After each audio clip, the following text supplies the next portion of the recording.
स्वागत है आपका फिर से हमारे चैनल टैग विथ मनीष पे। ठीक है, अब हम लोग आगे बढ़ते हैं। हम लोग बना रहे थे क्या, हाइड्रोस्टैटिक, काइनेमेटिक्स और न्यूटन्स लॉ ऑफ मोशन, यानी कि आपका डायनेमिक्स का प्लेलिस्ट नीचे डिस्क्रिप्शन में दे दिया गया है। और अब हम लोग आगे बढ़ते हैं हाइड्रोस्टैटिक में। तो लेवल 1 के बहुत सारे क्वेश्चन बना दिए गए हैं, उन सभी का डिस्क्रिप्शन में भी लिंक दे दिया रहेगा या आई बटन पर। तो एज एयर बबल, सो हम लोग देखते हैं, as air bubble rises from bottom to the top of the tower tank the size of bubble increases, it happens because. ठीक है, एक क्या बोल रहा है कि ऐसे ऐसे है। ठीक है गाइस, ये टावर है, ये वाटर टैंक है, और बबल एक यहाँ से निकला, बुलबुला। ये जैसे जैसे ऊपर जा रहा है, इस बुलबुले का साइज बड़ा होते जा रहा है। ऐसे ऐसा क्यों होता है गाइस, ऐसा क्यों होता है, ये बोल रहा है कि ऐसा क्यों होता है। तो हम लोग ऑप्शन पे आते हैं। ऑप्शन में क्या दिया हुआ है, the pressure exerted by water on the bubble decreases as the height of the water column increases. ठीक है, pressure exerted by water on the bubble decreases as the height of the water column above it increases. ये पहला, ये ए number सही है। क्या बोला, क्योंकि देखिए आप लोगों को पता है कि जैसे जैसे नीचे जाते जाते हैं प्रेशर क्या होता है, बढ़ते जाता है। क्योंकि प्रेशर का फॉर्मूला क्या है, पानी के अंदर P बराबर HDG होता है। तो हाइट जब बढ़ रहा है, हाइट यहीं से लेते हैं ना, तो सबसे यहाँ पर प्रेशर ज्यादा होगा, इससे कम प्रेशर यहाँ पर होगा, इससे कम यहाँ पर और यहाँ पर सबसे कम 1 ATM होगा। ठीक है, तो जैसे बढ़ रहा है प्रेशर, क्या हो रहा है, आपका घटते जा रहा है। तो ये बुलबुला क्या हो रहा है, बड़ा होते जा रहा है वॉल्यूम इसका। ठीक है, तो ये ऑप्शन तो सही है। क्या और भी ऑप्शन सही है, हम लोग जल्दी देख लेते हैं। ठीक है, तो क्या है, आपका बी ऑप्शन में क्या है, the density of water increases as we move downwards. ऐसा कुछ नहीं, डेंसिटी ऑफ वाटर सेम ही रहेगा। ठीक है, क्यों 1 gram per centimetre cube. At constant temperature pressure inside the air bubble are and volume of the bubble inversely proportional. Pressure और volume inversely proportional होगा टू ईच अदर। ये तो बिल्कुल सही बात है, प्रेशर और वॉल्यूम इनवर्सली प्रोपोर्शनल होते ही हैं। तो गाइस प्रेशर, अब यही पहला ही वाला चीज है। पहला क्या बोला कि प्रेशर आपका घटते जा रहा है, तो इससे क्या होगा, प्रेशर घटा, और प्रेशर इनवर्सली प्रोपोर्शनल होता है वॉल्यूम के, तो प्रेशर घट रहा है यानी वॉल्यूम बढ़ेगा। तो ए एंड सी सही हो जाएगा। तो हमारा डी ऑप्शन सही होगा। डी में क्या दिया हुआ है, ए एंड सी, दो बोथ ऑप्शन आ करेक्ट। तो हमारा क्या होगा, आपको समझ में आया क्यों बुलबुला बड़ा होता है, क्योंकि बुलबुला जैसे से जा रहा है प्रेशर घटते जाता है, प्रेशर घट रहा है, इसका मतलब वॉल्यूम क्या होगा, बुलबुला का बढ़ेगा। क्यों, क्योंकि प्रेशर और वॉल्यूम क्या होता है, इनवर्सली प्रोपोर्शनल होता है। ठीक है, ये हो गया। ठीक है गाइस, अब हम लोग आते हैं 24, ये 20 नंबर था। सो अब हम चलते हैं दूसरे क्वेश्चन नंबर। ये भी मल्टीपल चॉइस है। Which on the following statement is true, The weight of a substance in air is always less than its weight in water। ये गलत है। क्यों, क्या बोल रहा है, The weight of substance in air is always less than its weight in water। जो कोई वस्तु है, मान लीजिए इसका मास m है, तो हवा में इसका कितना वेट होगा, mg होगा। ठीक है गाइस, एयर में। ठीक है, लेकिन इसी वस्तु को मास m है, मास तो घटता बढ़ता नहीं है, केवल वेट घटता बढ़ता है। इसको मैं पानी में डाल दिया गाइस, तो क्या होगा, नीचे mg तो लग रहा है, बट ऊपर क्या होगा, एक बायंसी फोर्स लग जाएगा, अब थ्रस्ट लग जाएगा। तो अब इसका पानी में टोटल वेट कितना हो जाएगा, टोटल वेट ऑफ ऑब्जेक्ट, पानी वाटर बोला है ना, ऑब्जेक्ट इन वाटर, यहाँ लिक्विड वाटर है, कितना हो जाएगा इस आपका mg माइनस बायंसी। तो क्या हो गया, वेट घट गया, mg था किस में, हवा में, और अब ये mg माइनस बी हो गया। तो इसका मतलब क्या हुआ कि हवा में ज्यादा मास होगा, हवा में ज्यादा वेट होगा। ठीक है, मतलब इसको ऐसे लिख दो कि ऑब्जेक्ट का जो वेट है, weight in air greater than weight in water, ऐसे लिख दो तो अच्छा रहेगा।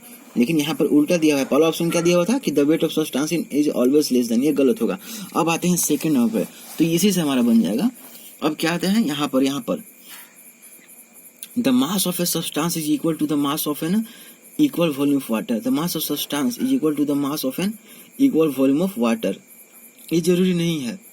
क्यों, क्योंकि जो सब्सटेंस का डेंसिटी होगा वो तो अलग होगा, और वाटर का डेंसिटी भी अलग है, वो 1 ग्राम पर सेंटीमीटर क्यूब है। तो जो mass of the substance is equal to the mass of an equal volume of water, नहीं, ये नहीं होगा। Volume of substance is equal to the equal volume of water होगा। या फिर ऐसा कह सकते हैं गाइस कि द बायंसी विच जो बायंसी लगेगा सब्सटेंस पे वो इक्वल होगा किसके, weight of the equal volume of water, ठीक है। ये ऑप्शन नहीं होगा। अब आते हैं सी ऑप्शन पे, the weight of a substance in water is always greater than its weight in some other liquid, the weight of substance in water is always greater than its weight in some other liquid. ऐसा भी जरूरी नहीं है, क्यों, क्योंकि कोई other liquid में अगर बायंसी कम लगा या बायंसी कम लगा वाटर के मुकाबले, तो क्या हो जाएगा वहां पर mg माइनस बी का वैल्यू क्या हो जाएगा। अगर क्या कहा, ये थोड़ा सा अच्छा ये ऑप्शन है, क्या बोल रहा है कि the weight of a substance in water is always greater than its weight in some other liquid, ठीक है। वाटर में जो वेट है तो W वाटर क्या बोल रहा है, ये ग्रेटर होना चाहिए W कोई और लिक्विड में। गाइस ये हमेशा नहीं हो सकता, क्योंकि mg माइनस बी यानी बायंसी, ठीक है, और बायंसी डेंसिटी पर डिपेंड करता है। तो डेंसिटी अगर आपका इससे और mg माइनस B2 यहाँ पर B1 रख दीजिए, तो अगर इस लिक्विड का डेंसिटी कम रहा वाटर की डेंसिटी से, तो क्या हो जाएगा, ये पूरा वैल्यू बड़ा हो जाएगा, किससे, इससे। तो ये हमेशा नहीं कर सकते हैं, ऑलवेज कह रहा है, कभी भी ऐसा मिले ना तो ऑलवेज पर मजा। तो डी सी ऑप्शन गलत है। अब डी पे आते हैं, द वेट ऑफ ए, तो यही सही ही होगा, the weight of a substance in water is always less than its wait, ये सही है, ये मान सकते हैं, क्योंकि आप समझ रहे हो ना, एयर में जो वेट होता है वो ज्यादा होता है हमेशा। The weight of a substance in water is always less than its weight in air, ठीक है, यानी वाटर में जो वेट होता है ऑब्जेक्ट का वो कम होता है, हमेशा कम होता है जो उसका वेट एयर में है। तो पहले ही बता चुका हूँ। तो हमारा कौन सा ऑप्शन हो गया, डी सही हो गया, बाकी तीनों गलत है, ठीक है गाइस। तो अब हम लोग कितना पर चलते हैं, 24 नंबर पे, 24 number. A piece of nail sinks in water but a boat floats in it. Sink एक जो अति है कांटी है, ठीक है, वो पानी के अंदर डूब जाता है, लेकिन एक बहुत बड़ा जहाज जो है, ठीक है गाइस, जहाज, ठीक है, वो तैरते रहता है। ऐसा क्यों है, ठीक है, तो ऐसा क्यों है, तो हम लोग देखते हैं कि पहला ऐसा क्यों है। तो हम लोग पहला ऑप्शन दिखाई देता हूँ, क्या option, there is no upthrust acting on the nail. ऐसा तो नहीं है, अपथ्रस्ट तो नेल पर भी एक्ट करेगा और शीप पर भी एक्ट करेगा।